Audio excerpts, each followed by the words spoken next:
Steelers' TJ Watt proves he's worth every penny of record contract as he goes through squadron of Seahawks. How many men does it take to stop TJ Watt? Apparently, it's more than 4.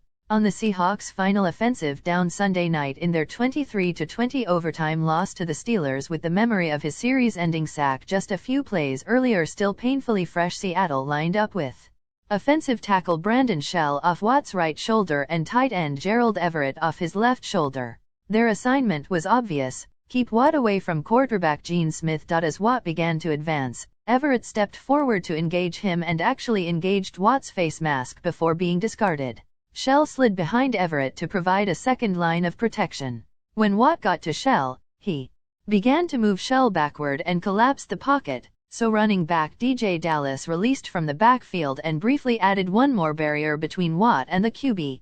Smith sensed there was trouble coming from his right, so he stepped forward to get away and perhaps find an open receiver, but not without Watt noticing, as Watt abandoned his lane and moved to his right to chase down Smith.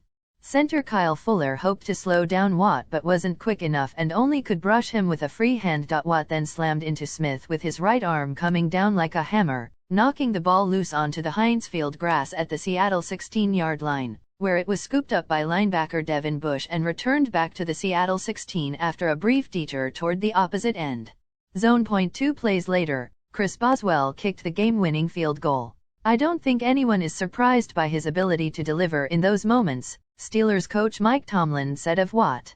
"Yeah, he's a great player, but it's about what he's willing to do in terms of preparation and conditioning himself and all of those things. It's not anything mystical about that playmaking, man. We're talking about a guy who's really talented, works extremely hard, is hyper-focused, prepares himself physically and mentally. That's what happens." It was Watt's second sack of the overtime period. The first took Seattle out of field goal range after it won the toss and advanced into Steelers territory. He also knocked down 3 passes and made a total of 6 unassisted tackles. He now has 7 sacks in 5 games. This was the player the Steelers made the highest-paid defensive player in the sport with a 4-year, $112 million contract the week of the opening game.